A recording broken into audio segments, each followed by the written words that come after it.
10번째 시간으로 친구의 무정함과 허점을 질책함이라는 제목으로 오늘 말씀을 살펴보겠습니다. 서로는 함께 읽겠습니다. 앞서 엘리바스는 회개하면 모든 것이 다시 회복될 수 있다고 욥에게 충고한 바 있었죠. 4장 5장이 엘리바스의 충고였죠. 이에 욥은 큰 재앙을 당할 만큼 죄를 짓지 않았다면서 결백을 주장하면서 죽고 싶을 정도로 극한 절망감을 표현했어요. 이게 이제 5장에서도 죽고 싶다라는 표현을 앞서 3장에서도 했고, 또 6장에서 두 번째 욥의 이제 변론인데 6장에서도 또 그런 표현을 표현하고 있어요. 그 내용 1절로 13절입니다.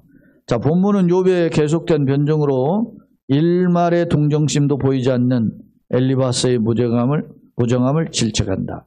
사실은 일주일 동안 같이 있었잖아요. 그것도 어떤 면에서 동정의 마음이죠. 근데 엘리바스가 충고하는 말들을 뜯어보면 인과응보의 사상으로 네가 이 죄의 이런 고난을 당하는 것은 죄의 결과 때문에 그렇다 하면서 욥을 엄정하게 질책하고 책망하거든요. 그런 것을 보면 어떤 동정심보다는 오히려 엘리바스가 강하게 욥을 책망하고 있음을 엿볼 수 있어요.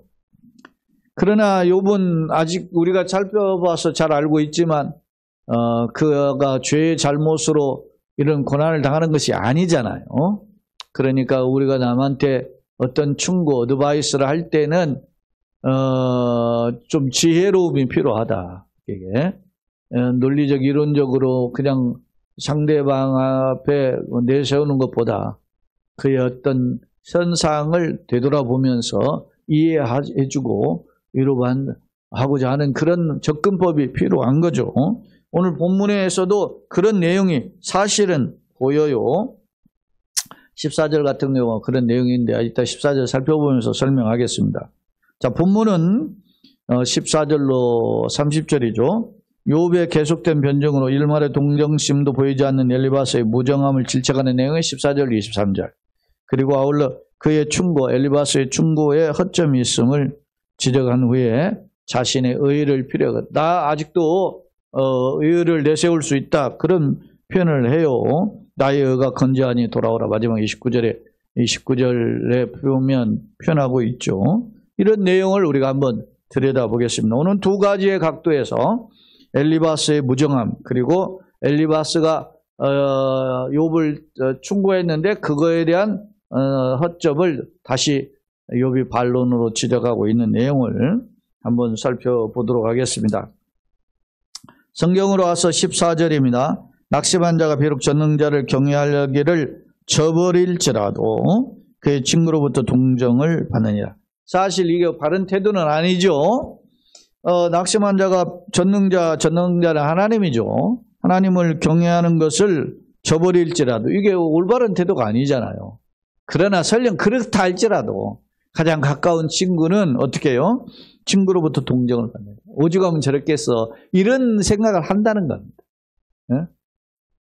우리가 욥기를 통해서 제가 깨닫고 배우는 게 또 있어요. 많아요. 그렇구나. 내가 옳고 그런가 하면 딱 구별하는 것이 능사가 아니구나. 얼마나 상대방을 이해하고 그 마음을 접근해 주느냐, 그런 마음의 접근법이 필요하구나 하는 생각입니다. 특히 누군가를 예를 들어서 상담하고 할 때 내담자, 상담을 받으러 온 사람이 내담자잖아요. 그 사람을 어떻게 상담자가 잘 받아들이는가에 따라서 그 내담자가 위로받고 치유되고 또 세임을 얻고 또 다시 일어설 수 있잖아요. 그런 측면에서 봤을 때 지금 어떤 면에서 보면 욥은 어떤 깊은 상처가 된 상담자잖아요. 그러면 그것도 옳고 그렇고 뭐 시시비비를 따져가지고 그 뭐 싹둑 잘라내듯 자를 게 아니라 어디 뭐 가위를 쭉 깎다 보면 뭐 썩은 자리가 있으면 움푹 그거 파내잖아요. 그렇게 해서 쑥딱둑 잘라낼 게 아니라 그냥 그의 심정이 왜 그만큼 힘들어졌을까를 한 번쯤 이해해 줄 수 있는 그런 마음이 필요한데 너네들은 그게 없다. 그런 말입니다. 특히 엘리바스를 향해서 첫 번째 4장 5장에서 변정한 엘리바스를 향한 이 일종의 욥의 불평이죠. 질책인데요. 자, 그러면서 내 형제들은 내 형제들이라고 표현했을 때 단순히 지금 엘리바스가 표현을 했지만 이 엘리바스의 4장 5장의 욥에 대한 책망이 묵시적으로 소발과 빌닷 이 세 친구가 엘리바스뿐만 아니라 두 사람 합쳐 세 명이죠. 같은 묵시적으로 이 엘리바스의 의견에 동조하고 있었음을 엿볼 수 있어요. 그러니까 내 형제들은 그 세 명의 친구들을 가리켜요. 개울과 같이 변덕스럽고, 개울이 뭐가 변덕스럽나요? 우리는 그래도 괜찮. 우리도 지금 개울가에 하천 이렇게 보면 여름에는 수량이 많다가 겨울에는 물이 쩔쩔쩔쩔쩔 흐르죠. 그래도 우리는 그 깊은 우리 지형에 따라서 보면은 그 개울이 분명해요. 그런데 이스라엘의 이 개울은 분명하지 않아요. 왜 그러느냐면 건기와 우기 때는 여러분 그 아프리카라든지 뭐 사막 같은 데 이렇게 보면은 그 초원 같은 지역에서도 비가 막 오면 뭐 갑자기 막 초원이 막 강이 되잖아요. 그리고 어느 정도 뭐 오랜 기간 강이 이렇게 흐르다가 이제 바짝바짝 비가 오지 않고 마르면은 거기가 초원으로 바뀌어 버려요. 그러죠? 이스라엘의 지형은 이런 어떤 초원이 아니잖아요. 모래바탕과 같은 그런 땅인데 거기에 비가 오면 강이 되어 넘쳐 흐른단 말이야. 범람도 아니까.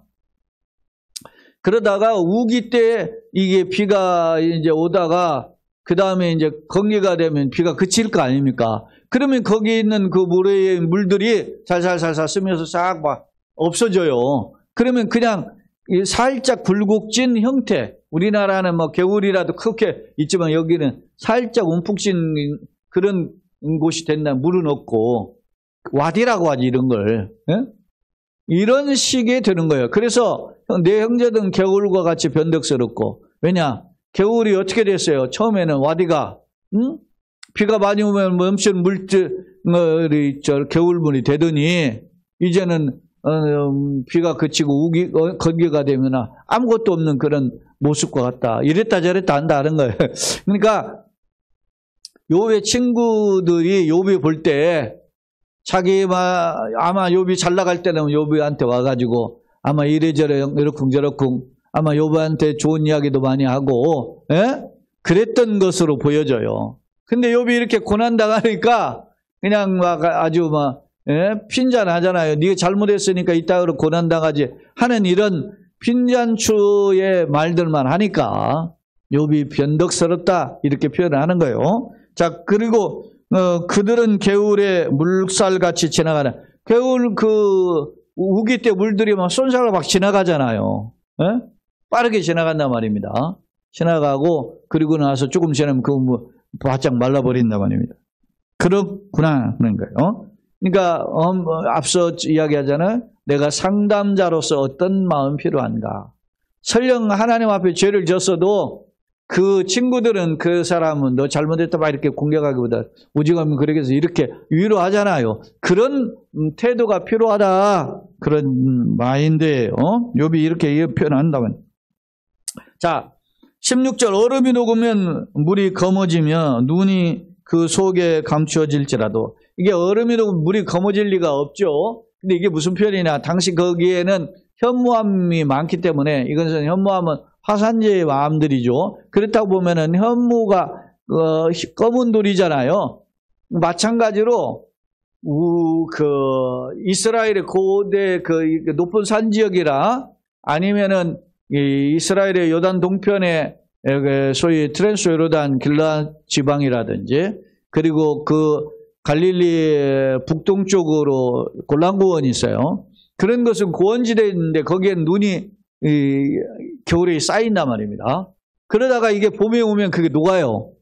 녹으면 물이 이제 흘러내리겠죠. 근데 그게 그런 지역이 무슨 암이에요? 현무암이 그러니까 시커먼 돌 같은데 거기에 있는 물들이 이제 눈물이 녹으니까 물이 섞으니까 어떻게 흙하고 섞이니까 흙탕물이 되는데 그게 흙탕이 시커먼 흙이란 말입니다. 그 물이 흙탕물처럼 흘러내리는 거예요, 지금. 그것을 지금 비유한 거예요. 얼음이 녹으면 물이 검어지며 눈이 그 속에 감추어질지라도 따뜻하면 마르고 더우면 그 자리에서 아주 없어지나니, 이 표현은 가나안 지역에 흐르는 지금 지형의 모습을 지금 비유해서 한 표현임을 제가 설명한 대로 그런 표현입니다. 그 다음에 이제 대상은 큰 상인, 그런들이에요. 아라비아 상인들을 가리키는 거죠. 이 상인들은 그들의 길을 벗어나서 삭막한 들에 들어가 멸망하느니라. 큰 상인들이 길을 가가지고 지금 장사를 하다 보면 길을 가잖아요. 그럼 가는 길이 있어요. 정해진 길이. 고대에 보면 크게 두 길이 있어요. 그 두 갈래의 길이 있는데, 해변으로 소위 지중해 연안 쪽으로 해서 저 지금 레바논 베이루트 그쪽에서 이제 안으로 내륙으로 들어가는 다마스커스가 지금도 시리아의 수도잖아요. 근데 고대 이 다메섹이 굉장히 큰 중요한 도시였어요. 시리아의 중심 도시였고, 근데 거기서부터 시작을 해서 동서남북으로 길들이 연결되는데, 특히 남쪽으로는 이스라엘이 있지 않습니까? 이스라엘로 흐르는 길이 그 두 갈래 길이 있는데, 한쪽은 저 레바논을 거쳐가지고 해변으로 가는 해변길이에요. 이걸 비아마리스라고 그래요. 그 길이 있고, 그리고 이제 다메섹에서 이스라엘 요단 동편으로 이게 언덕이 있죠. 언덕지죠. 그러니까 시리아에서 올 때면 다메섹 올 때 골란구원을 거쳐가지고 이스라엘의 동편 요단강 동편인데 그게 고원 지역으로 올라가면 그게 큰 길이 있는데 그걸 왕의 대로라고 해요. 이 두 갈래 길이 보통 상사치들이 이 길을 다녀요.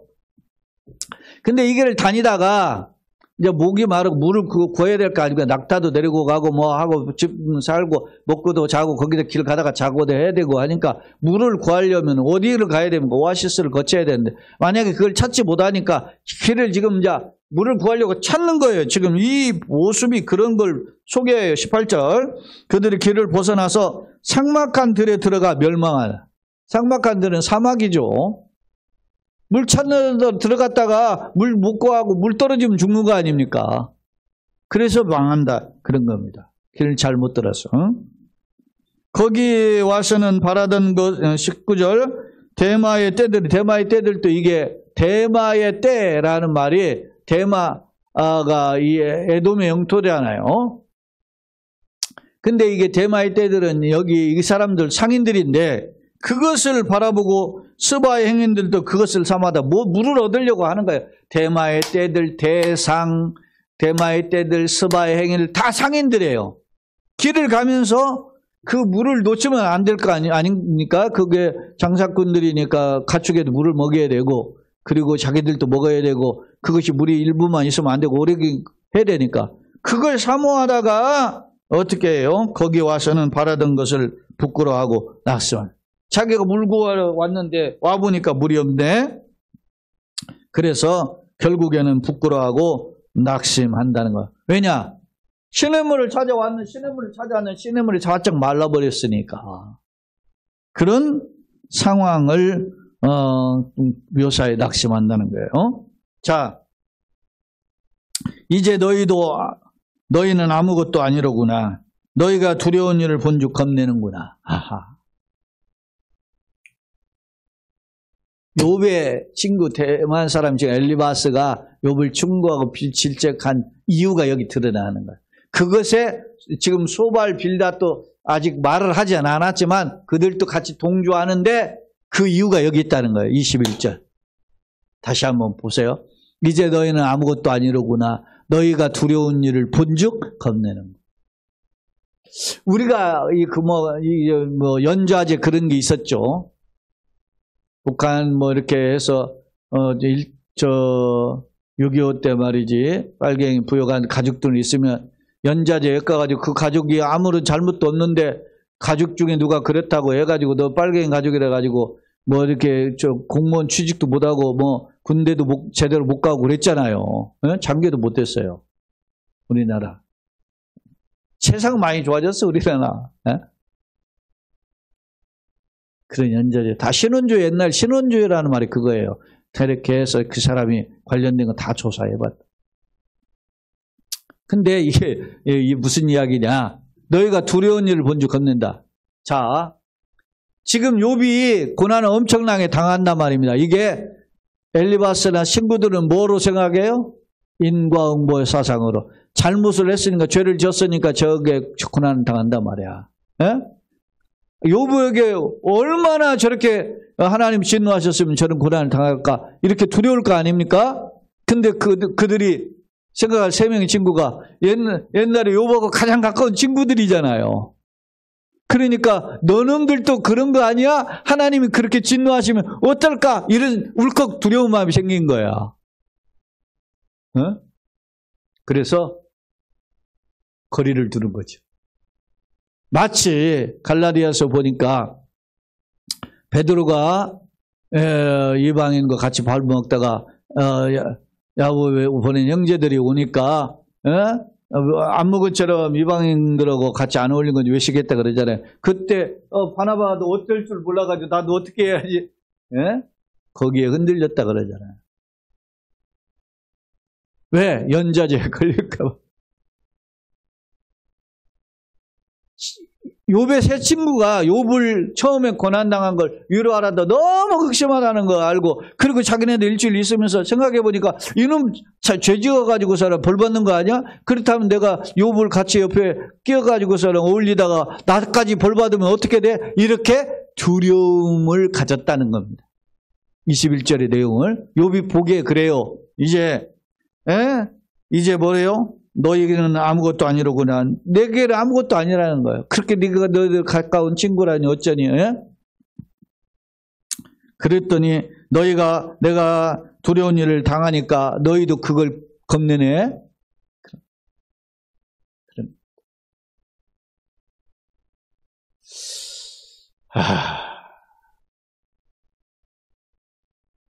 이제 친구가 어디까지 동행해야 되는가 이런 걸 보게 되죠. 얼마 전에 결혼 이렇게 한지 2달인가 됐는데 아내가 암투병 하는 것이 해서 하니까 남편이 이혼해달라고 그런다 그러잖아요. 얼마나 참담하겠어요. 결혼이 긴 기간은 아니지만 짧지만은 인생이 그런 거잖아. 자, 22절. 내가 언제 너희에게 자, 여기서 이제 욥이 이제 4가지 물어봐요. 반문을 하는데 물어보는 내용 보세요. 내가 언제 너희에게 무엇을 달라고 말했더니 너 언제 나도 나한테 나 좀 도와달라고 그랬어? 그런 적 없잖아요. 나를 위하여 너희 재물로 선물을 달라고 했대. 내가 돈 좀 구워달라고 그랬어? 내가 언제 말하기를 원수의 손에 나를 구원하랴? 나를 건져달라고 그랬어? 폭군의 손에서 나를 구원하랴? 내가 언제 너네들한테 손 벌린 적 있냐 말이야. 없잖아요. 근데 와가지고 나한테 마치 감나라 대추나라 이런 정도도 아니고 막 네가 잘못했으니까 이렇게 했다고 막 아이고 훈계질을 하니까 욥이 말이지 위로를 받고 싶은데 절망에 지금 상처투성이 지금 상황에 말이죠. 엎친 데 덮친 벽이 되어버렸잖아요. 그러니까 욥이 이러한 그 친구들에 대한 특히 엘리바스에 대한 그런 하소연, 불평 이런 마음이 담겨져 있어요. 이제 두 번째 단락에 첫 번째 14절로 30절은 욥이 엘리바스의 무정함에 대해서 질책한 것이었다면 이제는 24절로 30절은 이 엘리바스가 자기를 공격해서 책망을 했는데 충고했는데 그것에 잘못된 허점이 있다라는 것을 이제 설명을 해요. 자, 내게 가르쳐서 나의 허물된 것을 깨닫게 하라. 내가 잠잠하리라. 내가 정말 잘못한 것이면 뭐가 잘못했는지 그걸 꼭 집어서 말을 해줘라는 거예요. 네가 잘못했기 때문에 이렇게 고난당하는 거 아니야. 막 이렇게 하고 자꾸 그러니 회개해. 뭐 이렇게 하지만 말고 내 잘못이 무엇인지 구체적으로 지적해서 해줘라 말이야. 그럼 나를 알게 해라. 그럼 내가 잠잠하리라. 내가 아무 말 못하지. 그런 뜻이에요. 25절 옳은 말이 어찌 그리 고통스러운고 너희 책망은 무엇을 책망하느냐. 너희라고 이야기하잖아요. 개인 한 사람만이 아니라 세 사람을 같이 이제 표현하는 거예요. 옳은 말이 어찌 고통스러운고 너희 책망은 무엇을 책망함이냐. 그렇게 이야기하고 있어요. 25절에 보면 요번 엘리바스의 충고가 자신에게는 큰 고통이 되고 있다. 그렇게 이야기합니다. 26절 너희가 남의 말을 꾸짖을 생각을 하나 실망한 자의 말은 바람에 날아가느니라. 26절 욥의 고뇌를 이해하지 않고 왜 욥이 저렇게 절망적으로 오죽하면 죽기를 원하는가 이런 그 마음을 생각하지 않고 그저 그냥 그 충고하는 것은 별 가치가 없다. 의미 없는 말이야. 영혼 없는 위로야. 이런 거죠. 그러면서 너희는 고아를 제비 뽑으며 너희 친구를 팔아넘기는구나. 친구를 팔아넘기면 안 되죠. 친구를 배반하면 안 되잖아요. 여러분 그 로마서 1장에 보면 그 말세에 나타날 죄악들 징조들을 막 쭉 열거하잖아요. 거기에 뭡니까? 무정하며 배약하며 팔며 배신하는 거죠. 그리고 팔아먹고 인신매매 이런 것도 똑같은 거 아닙니까? 믿었던 사람한테 배신당해서 팔려는 경우가 많잖아요. 이게 말세의 특징이에요. 근데 너희는 뭐요? 친구를 팔아넘긴다. 그 전에 이제 너희는 고아를 제비 뽑는다. 이 말은 고아를 환과 고독이라고 우리에서 가장 힘든 사람들을 그러잖아요. 호라비 한자, 과부가 한자, 고독, 혼자 있는 사람들을 고아와 혼자 있는 사람들을 이게 이제 환과 고독인데 이스라엘도 이런 우리가 성경에 고아의 아버지요 과부의 재판장이 누가? 하나님은. 근데 가장 약한 자의 아버지고 재판장이시라고요. 하나님이. 근데 그들을 도와줘야 되는 것이 율법 정신이에요. 근데 너희는 고아를 제비를 뽑아. 무슨 제비를 뽑아? 저놈의 부모가 없으니까 죽어가지고 이제 했으니까 어떻게 해요? 누가 저놈 데려다가 노예 삼을 건가 제비 뽑는다는 거지, 이게. 그리고 또 이 친구를 팔아넘기. 야, 악질이죠? 누가 지금 그래요? 욥의 친구가. 특히 대만사랑 엘리바스가 그렇게 앞장서 지금 서두에 포문을 열었잖아요? 근데 욥이 보기에는 너희가 마치 고아를 제비 뽑는 사람과 같고 너희 친구를 팔아넘기는 사람과 같다라고 하면서 그들의 태도를 지적하고 있음을 알 수 있어요. 28절 이제 원하건대 너희는 내게로 얼굴을 돌리라. 내가 너희를 대면하여 결코 거짓말하지 아니하리라. 이 말은 얼굴을 대면하다. 그러니까 이제 부탁하는 간청조의 어투가 있어요. 내가 부탁한다. 얼굴을 좀 나한테 좀 돌려다오. 그런 말. 나한테 얼굴을 좀 돌려달라는 말은 친밀함으로 나 좀 봐줄 수 없니? 그런 뜻이죠. 내가 이렇게 힘들어서 절망적인데 지적질만 하지 말고 날 좀 위로해 줄 수 없을까? 뭐 이런 뜻이죠. 그런 마음이 지금 담겨져 있어. 비난을 떠나 자신을 좀 왜 이렇게 고난당했을까? 좀 이해해 줄 수 없나? 이런 부탁조의 어투가 담겨져 있어요. 그러면서 28절 이제 원하건대 그러면서 이제 원하는 간청조가 이제 3절 28, 29, 30절에 나타나요. 원하건대 너희는 내게로 얼굴을 돌려라. 내가 너희를 대면하여 결코 거짓말하자. 나도 진실을 말할 테니까 날 좀 위로해줘. 이런 표현입니다. 너희는 돌이켜 행악자가 되지 말라. 행악자가 되지 말라. 이 표현 속에는 어떤 의미가 담겨 있었습니까? 여러분 보세요. 욥이 잘못해가지고 지적질을 하는 거 아니잖아요. 욥이 잘못했다면 그걸 책망할 수 있는데 욥이 그냥 현상만 보고 고난당하니까 너 이랬을 것이라 추정해가지고 공격하는 거 아닙니까? 그러면 뭐예요? 욥이 잘못도 없는데 공격을 하면 그 사람들이 죄를 짓는 거지, 오히려 자기들이. 응? 너희는 그렇게 행악자가 되지 말라. 욥을 위로해 주기는 그냥 소식 듣고 왔어요. 근데 위로는 그냥 오히려 공격하고 있으니까. 그러면서 뭐라고 하느냐? 아직도 나의 의가 건재하니 돌아오라. 아직 나 사실 잘못 없어.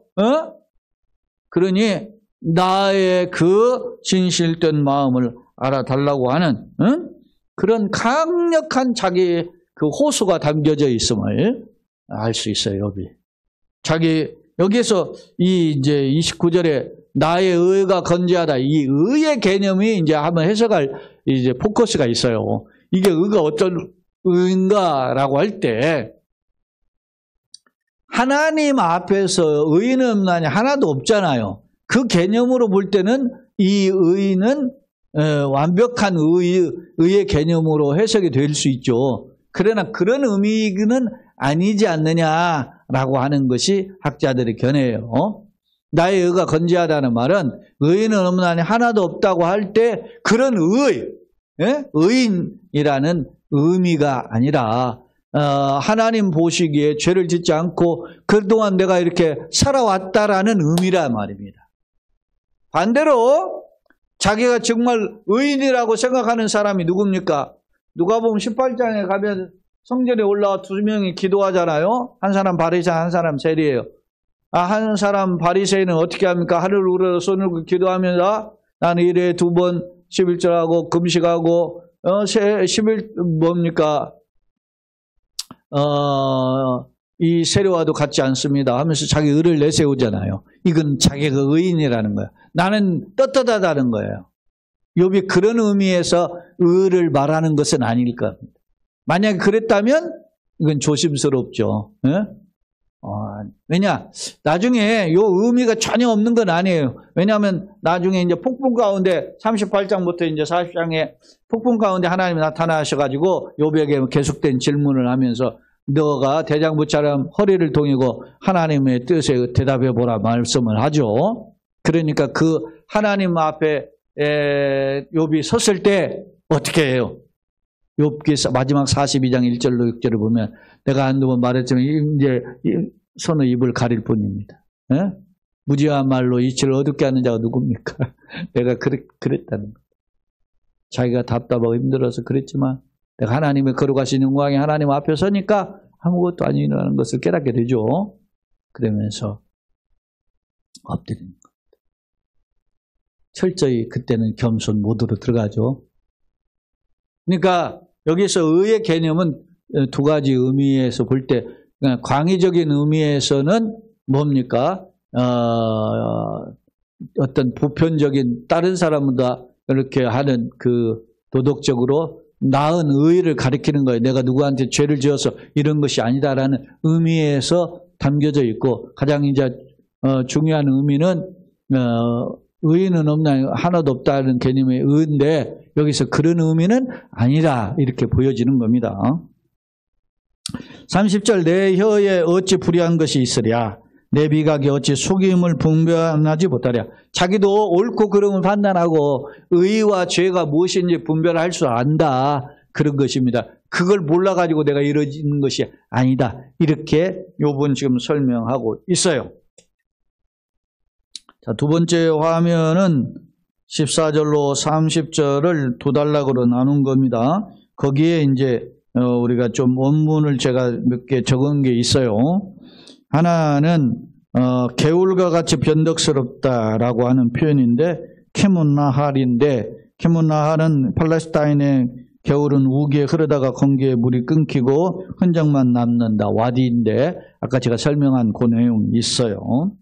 그리고 이제 대상이라고 하는 대마의 때인데 아르호츠 테마인데 이제 우리는 대마를 이렇게 번역했죠. 원래 테마예요. 테마의 때인데 이게 대상의 무리들을 가리키는데 앞서 상인들의 무리들이 움직이는데 이 사람들 아라비아 상인들은 모여가는 상인들이 상인들이 여행을 하다가 물이 필요하잖아요. 물을 찾다가 이렇게 길을 찾아 계속 갔는데 그 길이 말이죠.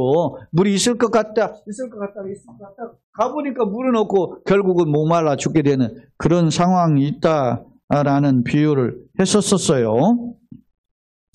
그리고 이제 24절로 30절에 보면 친구의 무자비함을 책망하면서 고아를 제비 뽑는다. 알야툼 타필루인데 알야툼 타필루는 고아, 이게 뭐 원래는 어떤 의미냐면 고아를 제비 뽑는다 그런 뜻이에요. 그런데 무엇 때문에 제비 뽑느냐? 종으로 참게 서로 자기 종으로 삼으려고 제비 뽑아가지고 한 놈이 차지한다 그런 뜻이에요. 근데 율법은 어떻게 해요? 고아와 갑을 돌봐줘야 되잖아. 근데 이건 악질이지. 이런 식으로 하는 거. 바로 그런 모습들을 보여주고 있습니다. 자, 세 번째, 오늘은 이제 우리가 살면서 하나의 팁을 좀, 오늘 본문 14절로 30절에 나타난 말씀을 통해서 하나 깨닫는 팁이에요. 첫째, 동정심입니다. 상대방의 시시비를 가리기 전에 그가 당하는 고난과 슬픔의 마음을 동정하고 위로하는 자세가 진정한 친구이자 주변 사람들에게 대한 우선순위다. 네? 내가 누군가 고난, 역경을 당했을 때 그래, 옛날 쌤통이나 너 그러더니 뭐 이렇게 하지 말고 그래, 어쩌 그따 그랬을까, 안 됐다, 힘내라, 이런 마인드가 필요하다, 이런 걸 우리가 배우게 돼요. 왜냐하면 위로가 없이는 논리적인 정당성만 강조하다 보면 상대방을 멸시하는 태도로, 그러니까 지는 잘났고 상대방은 못났다 이렇게 무시할 수 있다는 거예요. 무엇보다 자신만 옳다고 하는 편협함에 빠질 수 있기 때문이다. 그러니까 먼저 오픈마인드, 열린 마음을 가지고 상대방을 대할 수 있는 그런 마음의 자세가 필요하다 하는 겁니다. 그럼 상담자의 자세가 어떻게 돼요?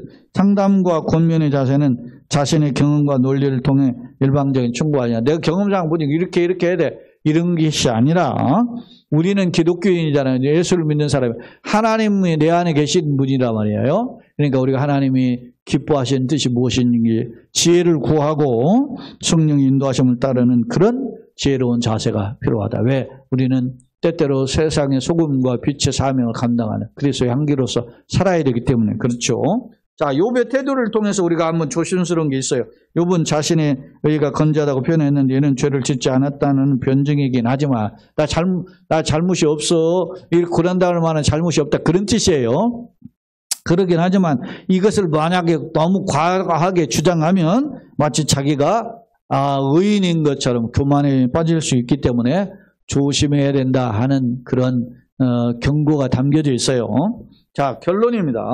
본문에서 욥은 자신을 이해하고 위로하기보다 책망하는 친구에 대해 실망함과 함께 불만을 토로하고 있다. 예컨대 엘리바스의 무정함을 질책하며 충고가 바르지 않음을 지적하고 있다. 한편 욥은 자신을 변증함에 있어 나의 의가 건재하다고 주장하는데 이는 적절한 자세인지 조심스럽다 그랬어요. 잘못했다라고 할 수는 없고, 왜냐하면 내가 뭐 죄를 잘못 저지른 거야 없어, 이런 뜻이라 말이죠. 그런데 마치 내가 의인이야 이렇게 하면 안 된다 그런 건요. 왜냐하면 자기 의를 내세우는 자는 바리새인 것 같고 이런 태도는 질책의 대상이기 때문이다. 실제로 훗날 욥이 거룩한 영광이 하나님 보였을 때 이런 자세를 회개했다. 자기가 잘못한 게 없지만 그러나 하나님 앞에 내세워 보니까 아무것도 아니구나 하는 걸 깨닫게 됐다는 거예요. 그러니까 우리가 선한 싸움을 싸우다가 정말 열심히 충성하고 했는데 그런데도 잘 안 될 때, 힘들 때 그때 지쳐요. 잘못을 하다가 지치는 사람들도 있지만 열심히 잘 살았는데 하나님 왜 나한테 이러실까 할 때 그냥 훅 들어오는 거예요. 사탄이 내 마음은. 의심을 자꾸 밀어넣고 불만을 훅 집어넣고 그렇게 주저앉게 만든단 말입니다. 그럴 때 하나님, 내가 하나님 이 일을 감당할 수 있는 믿음과 지혜를 주세요. 능력을 주세요. 내 힘 어렵습니다. 도와주세요. 이게 필요하다는 거죠. 그래서 우리가 같이 신앙생활을 하는 겁니다. 여러분 이렇게 훅 들어가지고 그냥 주저앉는 사람 많잖아요. 목사가 좀 권면을 하면 좀 받아들여야 되는데 안 받아들여. 그냥 이미 자기가 결정하고 통보해. 교회 안 나오는 사람, 뭐 말하고 안 나오는 사람 그것도 양반이야. 그냥 아예 안 나와버리잖아요. 그냥 그리고서는 전화도 안 받고 문자도 안 받고 그냥 그러니 참 답답해요. 사람과의 관계를 그냥 어떻게 그냥 갑자기 그렇게 안면을 몰수합니까?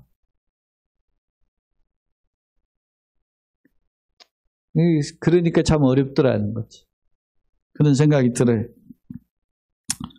실제로 거룩한 영광의 하나님 배웠을 때 이런 자세를 회개했죠.